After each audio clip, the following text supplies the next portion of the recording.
Chris Lee and Blake Lovell here from Southeastern14.com, continuing our series of SEC football schedule previews for 2022.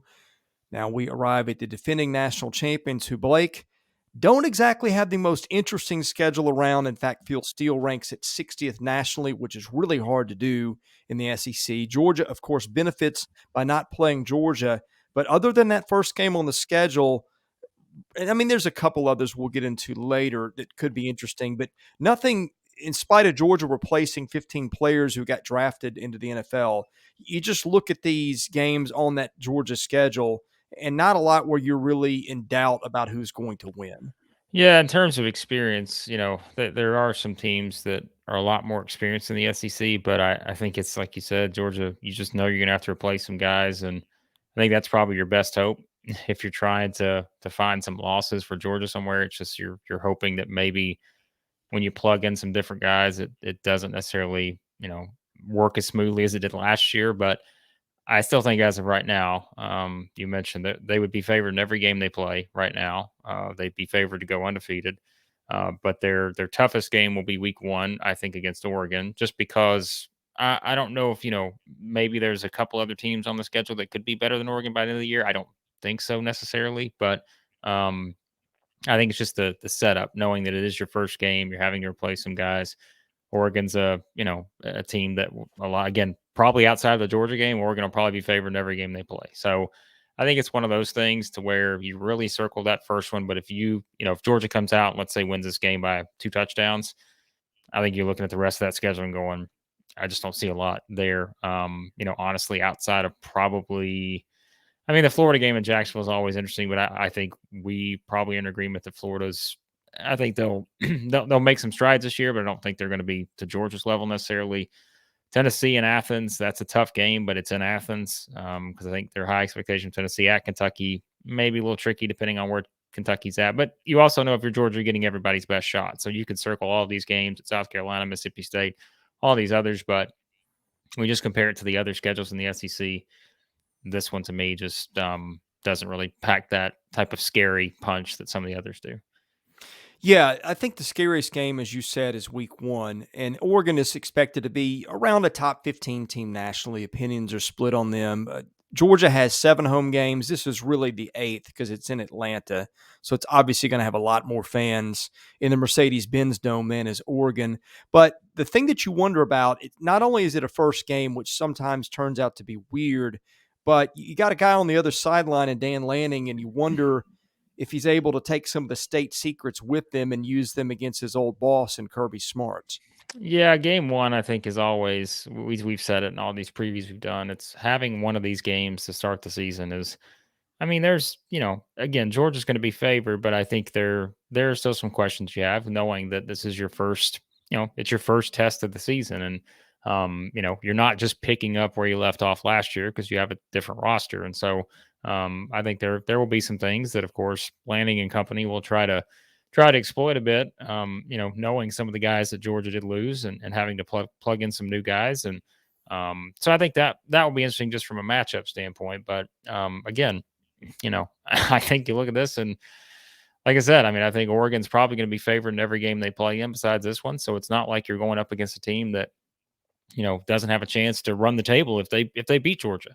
But still, I think this game being in Atlanta, like you mentioned, I think it's much different if this was, in the Midwest somewhere, and this just feels like a home game for Georgia. And I think that, maybe initially there's some things that they have to figure out. Maybe they get off to a slow start, but again, when I look at this entire schedule, I don't have anything but 12-0 right now, and so that means they'd have to win the first one against Oregon. So, Okay, week 2, Samford. That was the team that put a scare into Florida in the Dan Mullen is losing his job phase of the Gators season. But last year, Jeff Sagarin had Samford 171st in his combined rankings of the FBS and the FCS. Georgia would have been a 54-point favorite in Athens, according to his ratings a year ago. So that one shouldn't be much of a challenge for the Bulldogs. Next one, South Carolina, Blake. I had forgotten that Carolina had beaten Georgia in 2019. Of course, that would have been Will Muschamp. But this one in Carolina, it could get, I mean, in terms of if we're picking interesting games on the schedule, just for the sake of doing it. That could be one of the more interesting ones. I'm not expecting Georgia to lose that one, but that could be a little closer than maybe people think, given the dynamics of the series and given the way Shane Beamer gets his team motivated. Yeah, I think the three. I'm not going to count Missouri in here, and I'm sorry to slight Missouri because I don't know. I don't necessarily know what to expect from Missouri right now, so I think it'll be a tougher one to predict, maybe. But like South Carolina, Kentucky, and Mississippi State, those three are on the road. Again, they're all three different teams, but look, again, I said I think everybody's going to give Georgia their best shot, and so I'm not saying that. Let's just put it this way. As I said, Georgia would be favored in all of these games, but all we can do is just like, okay, can we see some possibilities where they can lose some of these games? Like that's all we can talk about because going in they're going to be the favorite. So, but yeah, I mean South Carolina, I think again one of those teams could be kind of a surprise team this year. They made big strides in year one under Shane Beamer, and you kind of go beyond that. I think any game Georgia plays on the road, it will, as we said, it will be a team coming in trying to, shock the world in a sense. So that going in, but I think we've seen Georgia handle that pretty well. Some of their better teams. So. Yeah, the next few on the schedule, not a lot of time we're going to spend on those. Kent State, probably one of the first 25 teams in the FBS. You got Missouri and Vanderbilt in weeks 5 and 7. Georgia beat those teams by about 100 points combined last year, you would presume. Let's see. The Missouri game is on the road, the Vandy game in Athens, just for noting, but I don't expect either of those to be big challenges for Georgia. In between Auburn, that's a rivalry game. In Auburn, we have talked about how Jekyll and Hyde that program has been over the last dozen years or so. You don't ever know what you're getting with the Tigers, especially when you've got a coaching instability situation, which appears to be the case heading into the season. That one, I think, of all the first half games on the schedule, the Carolina and the Auburn games among the first 7, the only two of real interest to me. Yeah, Other than Oregon. Right. Outside of Oregon, we said, I think you can kind of put that one to the side because that's the toughest game on the schedule just from a ranking standpoint right now. So, yeah, I think so.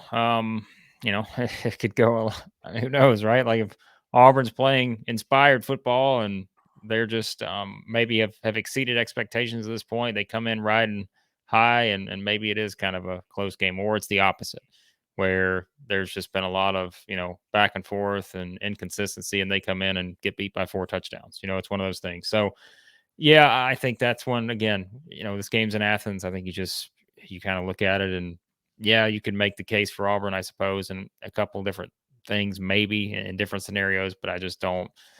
This is why I think Georgia's schedule is ranked where it's ranked compared to the other SEC teams because, again, Auburn's kind of a team that's going to be picked right in the middle of the pack, if not near the bottom of the pack in the SEC West. So I think you have to certainly look at that. And yeah, I'm trying to find stuff here, to be honest. And look, we may look up at the end of the year and people are laughing at us because Georgia loses 3 games or something, but I just don't think so. I think this is a schedule that's more than manageable, and I just don't see a lot of potential pitfalls. Like I said, outside of probably game 1, and maybe if things get interesting in one of those road games, or if you have a Tennessee team that we'll talk about in a second that just happens to be red hot coming into Athens or something. So, okay, well, what about Florida?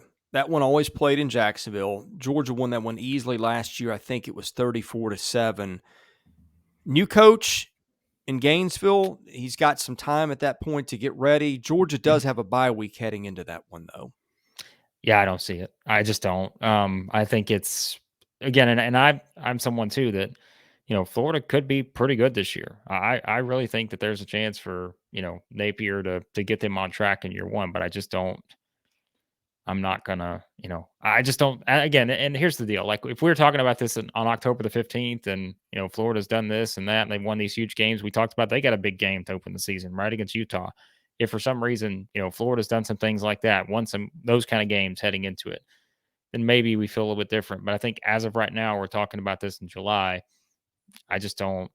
I don't look at this as a potential pitfall, in my opinion, for Georgia. But again, that could change depending on how the season's gone.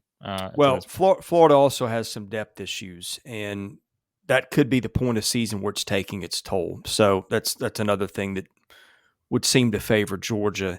Not that we're debating who's going to be favored, but just in case the season takes an unexpected turn.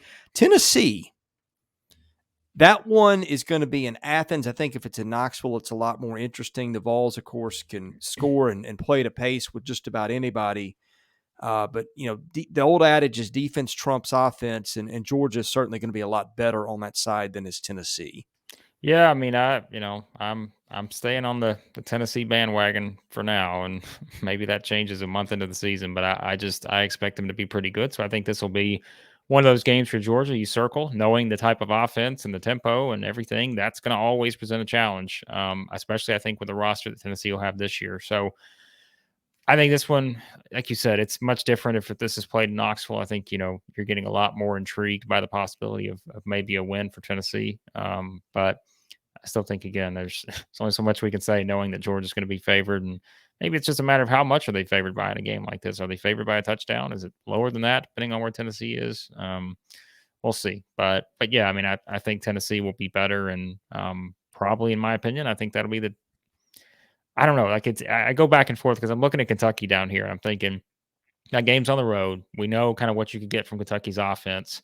So maybe there's a chance where Kentucky just puts up some points real quick, and all of a sudden that changes the entire Well, landscape of the game. Kentucky gave them a game a year ago. Yeah. Yeah, so that's what I look at. I'm like, who's going to be the toughest SEC opponent for Georgia? And I think that's maybe I'm just not giving enough credit to Florida yet, but I think all three of those, the Tennessee, Florida, Kentucky, I think all three of them are very fascinating for different reasons. But I think knowing offensively what maybe all three of those teams could accomplish, that's why I look at those and I'm like, all right, yeah, you can try to make a justification for why you think those teams could be the one to maybe pull off the upset in some of those games. So Let's not totally gloss over contrast and style special in Starkville, because yeah, right. we know what State's going to do. They're going to throw the heck out of the ball. Georgia, again, it's bread is butter on the defensive side of the ball.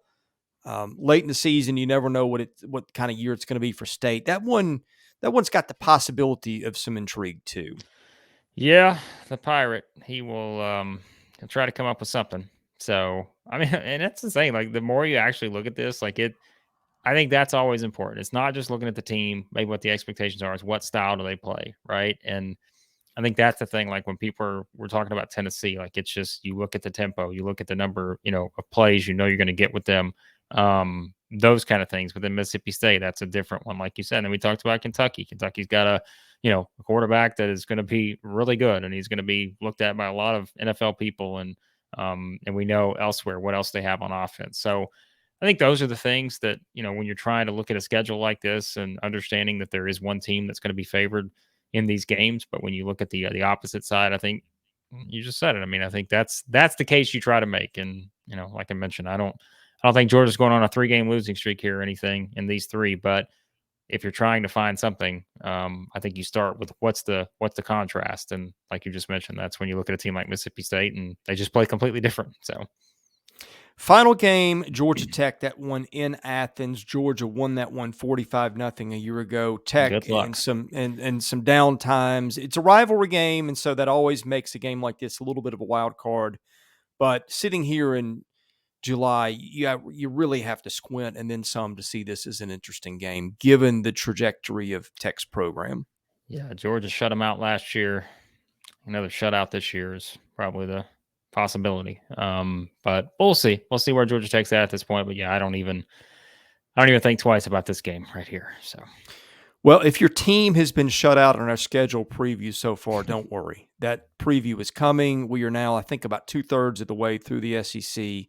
So anyway, we hope you're enjoying these. Please hit that subscribe button if you haven't. For Blake Lovell, I'm Chris Lee. We'll see you again very soon with another one of our SEC schedule previews.